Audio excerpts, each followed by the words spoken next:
Favor of the Cowboys too high, too low, or just right? Seems too low. It seems very low to me. The Cowboys should be favored by more. Seriously? Consider, I thought they were playing better. Skip Bayless told me they're playing better. They got Andy Dalton at quarterback. Andy Dalton went to 3 or 4 Pro Bowls. He won his first 10 years, 4 or 5 years. He won at least 10 games. You got Zeke Elliott coming off a 100-yard game. You got CeeDee Lamb, who's the best rookie receiver in the draft. No doubt. You got Amari Cooper. You got Michael Gallup. You just kicked out Zach Martin to the right tackle. And all you favored by 3 at home on Thanksgiving? Come on. They should be in favor by at least a touchdown. What happened the last time these teams played? No, I don't talk about they weren't playing. I thought they were playing so well. Are they playing well with this talent? Well, they just won one game for the first time in like 6 months. And you came out here riding the parade like you'd won the Super Bowl. I was just happy. It's been a long time. I love Washington's defense. They invested a lot of money on that defensive line. Thank you. The number 2 pick, Chase Young. They got Payne and Allen within the teens. Kerrigan within the team. Sweat was high 20s. So they invested a lot of money. But here's the thing. If the Cowboys, if you can't block that front, and they couldn't last time they played, I believe you will see a heavy dose of Zeke. I believe you will run the football. They're going to run the football. Skip, they can't get into a passing situation because those guys will come hunt, and Andy Dalton is not mobile.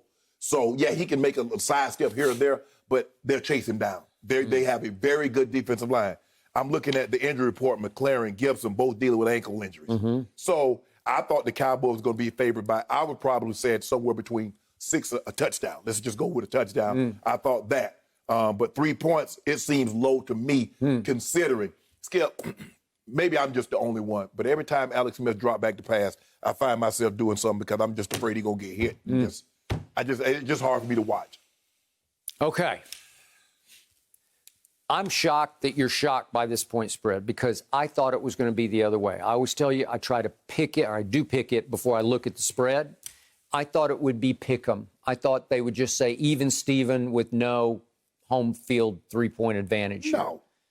I'll tell you why. Because Washington kicked this team's tail not that long ago. It was October 25th, and it was a wipeout. It was 26-3, and Washington ran for 208 yards. It was by far, to me, the worst game Dallas has played all year. It was Worse than Arizona? It was a mutiny game. Yeah, okay. Because Arizona's way better than Washington is to me. Okay. Way more explosive on offense. But the point is, Washington, to me, across the board on paper, is more talented than Dallas is. All told, looking at all 22, more talented. Well, you just listed the whole defensive front. My God. Yeah, but look at the offensive front. Okay. Well, I looked at Pro Football Focus. They ranked Washington's offensive line #1 last week. They said they were by far the best offensive line. What did I keep telling you about that? I'd have been valedictorian if I'd had anybody from Pro Football Focus grading my papers in high school. So I'd have went to Vanderbilt. Yeah, you're ripping Pro Football Focus. I'd have went to Vanderbilt. I should have went to Vanderbilt anyway. But they weren't deserving of my talent. Oh, yeah. Well, we could have gotten, we had this little school across the street called Peabody, and you could have gone to Peabody and played football at Vanderbilt. We would have been happy. We needed you. I know. Okay. Here's the point. Back to Pro Football Focus. Let's just look at what just happened. The Minnesota Vikings defense is ranked 21st overall by Pro Football Focus. And that's about where they are. Yes. Okay? My team just scored 31 points. I'm I'm still giddy. I'm on a high. Right. Andy Dalton and company scored 31. You want to talk about a sight for sore eyes? Right. But it was the Vikings, and he had time. Right. They did not put much, if any, heat on him. Okay, 21st overall defense. They ranked the Redskins. I grew up calling them Redskins. The football team, 7th best overall on defense. 7th best. And you know what? I will buy into that. Okay. I think they're that good because I look at the front. Ryan Kerrigan, he doesn't even get in the rotation much anymore. And he was the 16th overall pick in the draft. 2011. And then here we go down the line. Jonathan Allen was 17th overall. Deron Payne, both from Bama, 3rd overall. 13th. I think he's 13th. 13th overall. Montez Sweat, 26th overall.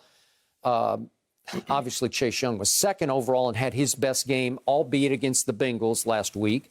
And then Bostic, who blew up my quarterback, cheap shot at him, knocked him out of the game, was a second-round pick. Ronald Darby was a second-round pick at corner. And Landon Collins. yeah, and guess who? A guy named Tim Settle made Pro Football Focus first team all week. You know, each week they do a first team. He was all weekly first team, and he's listed as a backup defensive tackle, and he came in and wreaked havoc on the Bungles, if you want to call them the Bungles, but he's in the rotation. Well, that's a hellacious front with so many high picks, and their offensive line has a bunch of high picks, and Terry McLaurin, I know he's listed with an ankle, but he played really well against Cincinnati. He's played well this year. He's a 4.3 40, and he's their whole attack. They go to Terry McLaurin, and nobody seems to be able to stop him. And Antonio Gibson is a rookie third-round pick out of Memphis, and he ran for 128 yards, by far his best all year against Dallas. Yeah, McLaurin from Ohio State. Have you ever seen anybody from Ohio State that couldn't run? Nope, I agree. Okay, so Alex Smith and Andy Dalton at this stage in age, are they pretty much I would lean a little bit toward. If Alex Smith hadn't had that injury, I would say Alex Smith was a little better because he's a little bit more mobile. Skip, you remember Alex Smith used to move. He was really, really mobile. Yeah. Well, he ran, and he was a running quarterback at Utah for Urban Meyer. And remember, he had the game-winning touchdown in the playoff game against the Saints.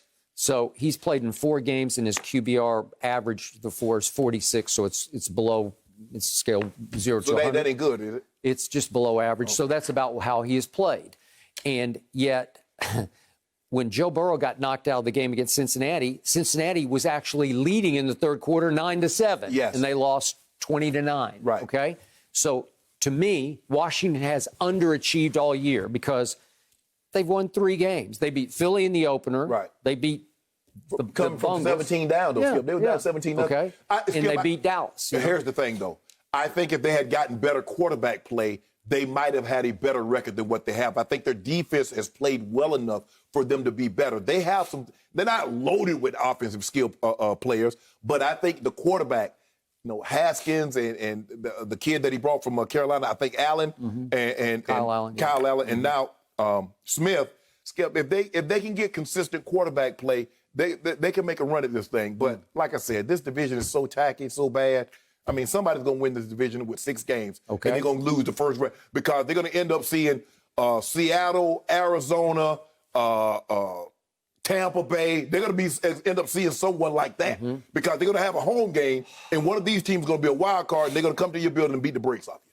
All right, so what do we see Sunday at Minnesota? My team came out for the first time all year. In fact, for the first time maybe in 2 years, and played their tails off. They did. Like they were committed to playing harder than the Vikings were at home. And the Vikings had just won 3 straight games.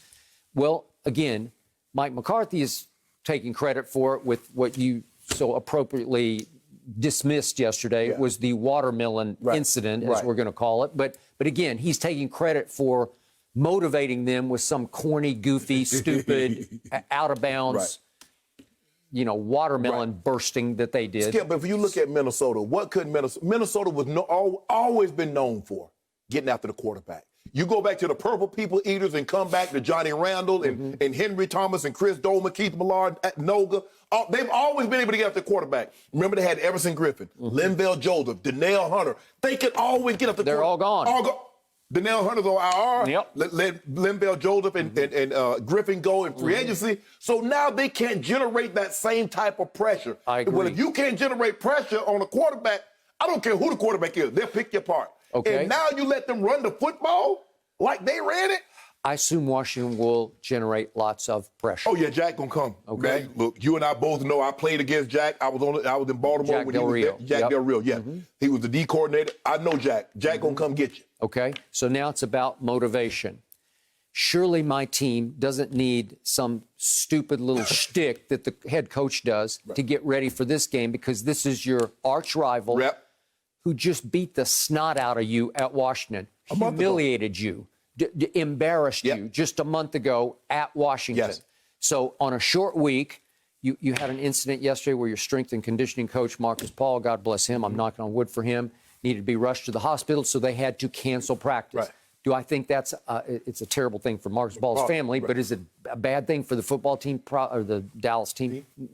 Probably not. It's a short week. Right. I'm sure they can regroup and maybe. The only motivation you need, I don't know if they're going to probably have walkthroughs today. Yeah. When they go to the blackboard, he needs to put first place division and walk out of the room. That's all. That's it on the line, Skip. As bad as we play, we win this game, we in first.